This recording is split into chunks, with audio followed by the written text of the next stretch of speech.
நகை வியாபாரியும் அந்தணனும். ஓர் ஊரில் ஒரு பெரும் பணக்கார நகை வியாபாரி இருந்தார்.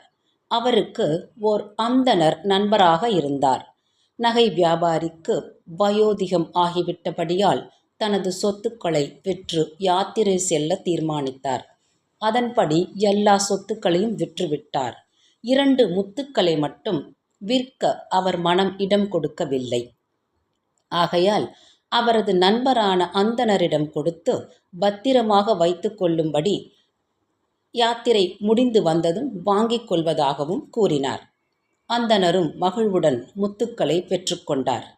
நகை வியாபாரியும் திருத்தலங்களை எல்லாம் தரிசித்துவிட்டு தனது ஊருக்கு வந்து சேர்ந்தார். பின் அந்தணரை சந்தித்து தான் கொடுத்து சென்ற 2 முத்துக்களை கொடுக்கும்படி கேட்டார்.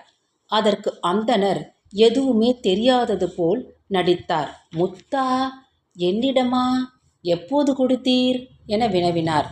நகை வியாபாரி செய்வதறியாது திகைத்து அந்தணரை பலவாறு திட்டினார். பின் தன் வழக்கை அவர் மரியாதை ராமனிடம் எடுத்துச் சென்றார். மரியாதை ராமனும் நகை வியாபாரியும் எல்லா விவரங்களையும் நன்கு கேட்டறிந்தார். மரியாதை ராமன் அந்தணரை அழைத்து வரும்படி செய்தார். அந்தணரிடம் இவ்வழக்கை விசாரித்தார்.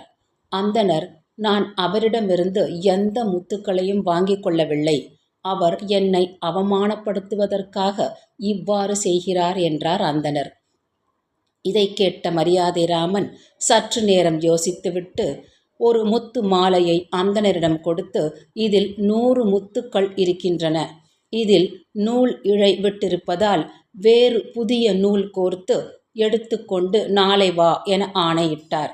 அந்தணரும் முத்து மாலையை வீட்டிற்கு எடுத்து வந்து அதை பிரித்து வேறொரு நூலில் கோர்க்க ஆரம்பித்தார். அப்போதுதான் முத்துக்களை எண்ணி பார்த்தார். 92 முத்துக்கள் தான் இருந்தன. அதிர்ச்சி அடைந்தார் அந்தணர். மாலையை அறுக்கும்போது 2 முத்துக்கள் சிதறியிருக்குமோ என எண்ணி வீடு முழுவதும் தேடி பார்த்தார். பின் தான் வைத்திருந்த, அதாவது நகை வியாபாரி கொடுத்த அந்த 2 முத்துக்களை அதில் சேர்த்து கோர்த்து ஆக 100 முத்துக்கள் கொண்ட மாலையாக அதை தொடுத்து மரியாதை ராமனிடம் கொடுத்தார். அந்த மாலையை பெற்றுக்கொண்ட மரியாதை ராமன் எண்ணி பார்த்தார். அந்த மாலையில் 100 முத்துக்கள் இருந்தன. நான் உன்னிடத்தில் கொடுத்தது 98 முத்துக்கள் உள்ள மாலையே. நீயோ 100 முத்துக்களோடு கோர்த்து மாலையை கொடுத்திருக்கிறாய்.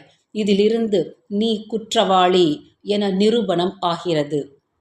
உனக்கு 1 ஆண்டு கடுங்காவல் தண்டனை விதிக்கிறேன் என்று கூறி மரியாதை ராமன் தன் தீர்ப்பை வழங்கினார். அனைவருக்கும் மரியாதை ராமனின் தீர்ப்பை பாராட்டினார்.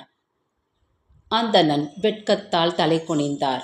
நகை வியாபாரிக்கு அவரது 2 முத்துக்களை நீக்கி கொடுத்து அனுப்பினார் அந்த மாலையிலிருந்து.